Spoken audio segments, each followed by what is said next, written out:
Je vais vous parler d'un livre qui s'intitule Le roman de Renard, qui, comme son nom ne l'indique pas, n'est pas un roman, mais en fait c'est le premier texte qu'a écrit en roman, c'est-à-dire en français de l'époque. Il est composé de plusieurs récits, qu'on appelle des branches, qui ont été écrits par différents auteurs sur une longue période du Moyen-Âge, de 1170 à 1250. Alors on ne connaît pas vraiment le nom de ces auteurs, on en a retenu un, le plus connu, qui était Pierre de Saint-Cloud. C'était un clerc, c'est-à-dire un religieux instruit qui savait lire et écrire, qui connaissait les grands auteurs et puis les fabulistes.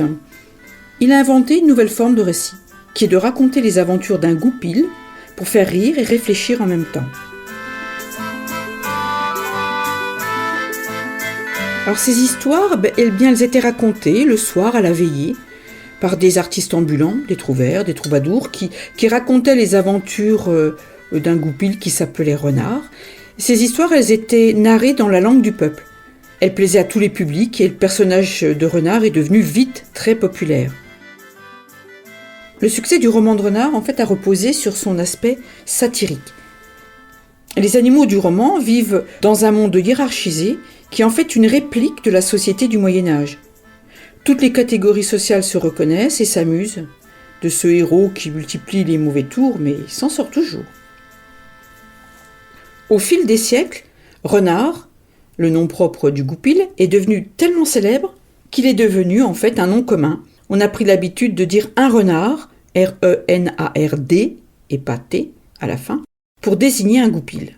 Et depuis le Moyen-Âge, d'autres auteurs se sont servis du personnage de Renard pour dénoncer certains aspects de la société de leur époque.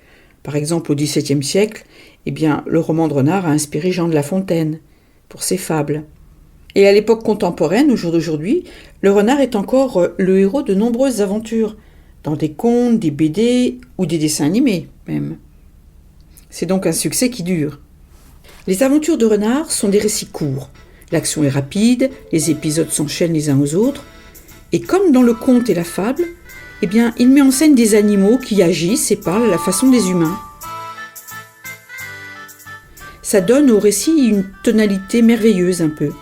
Comme dans la fable et le fabliau, les récits sont amusants, sont proches de l'univers du public populaire auquel ils étaient destinés, avec une leçon plus ou moins clairement exprimée.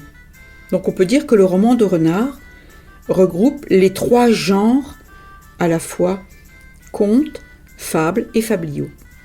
Alors, qui sont les personnages principaux des histoires du roman de Renard ? Ce sont des animaux, donc comme je le disais, qui agissent comme des humains. Leur société est à l'image de celle du Moyen-Âge.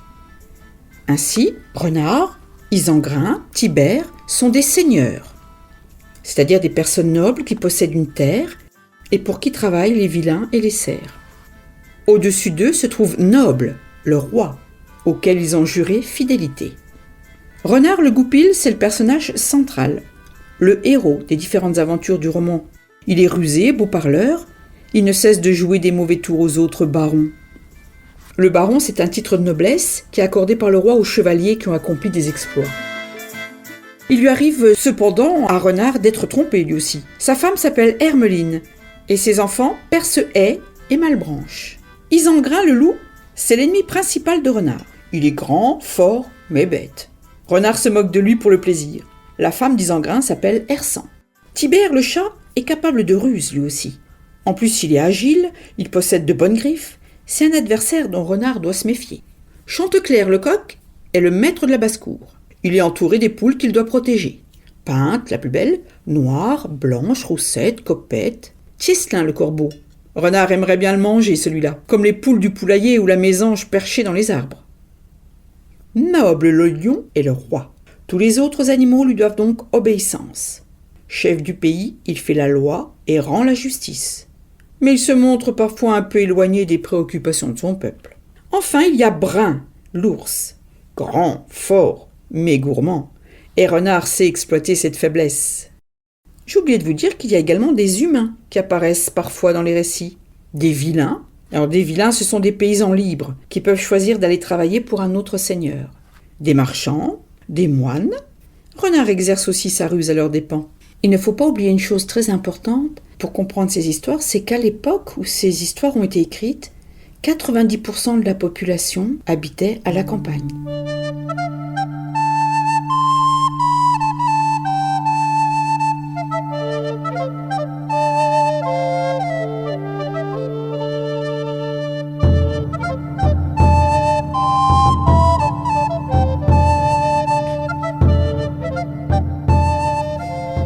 Renard et les jambons d'Isengrin. Renard, un matin, entre chez son oncle, les yeux troubles et la fourrure hérissée. « Qu'est-ce qui se passe, mon cher neveu? Tu parais en mauvais état !» lui dit le maître de la maison. « Est-ce que tu es malade ?»« Oui, je me sens pas bien. »« Tu n'as pas déjeuné ?»« Non, je n'ai même pas faim. »« Allons donc. Allez, madame Hersan, levez-vous tout de suite et préparez à mon cher neveu une brochette de rognons et de rate. Il ne pourra pas la refuser. » Hersan quitte son lit et se prépare à obéir. Mais Renard espère mieux de son oncle. Il a vu 3 beaux jambons suspendus au plafond de la salle. Et c'est leur odeur qui l'a attiré.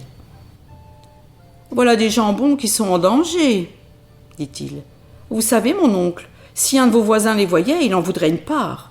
À votre place, je les décrocherais bien vite, et je dirais à tout le monde qu'on me les a volés. »« Bon, » dit Isengrin, « je ne m'inquiète pas. On peut les regarder, mais on ne risque pas d'en manger. »« Comment ? Même si on vous en demandait ? » ?»« Bon, on peut toujours demander, je n'en donnerai pas. Ni à mon neveu, ni à mon frère, ni à personne au monde. » Renard n'insiste pas. Il mange ses rognons et s'en va.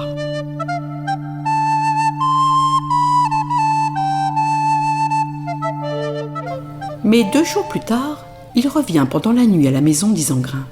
Tout le monde dort. Il monte sur le toit, creuse un trou et se faufile à l'intérieur. Il arrive aux jambons, les emporte, revient chez lui, coupe les jambons en morceaux et les cache sous son lit. Cependant, le jour se lève. Isengrin se réveille. Quoi ? Le toit est ouvert ? Les jambons, les chers jambons sont envolés ? Au secours, Hersan, Hersan, nous sommes perdus ! Hersan, réveillé en sursaut, se lève, les cheveux en bataille. « Qu'est-ce qui se passe ? Oh, quelle aventure, on nous a volés, il faut porter plainte !» Ils crient mais ne peuvent accuser personne. Ils ont beau chercher, ils ne savent pas qui leur a joué ce vilain tour.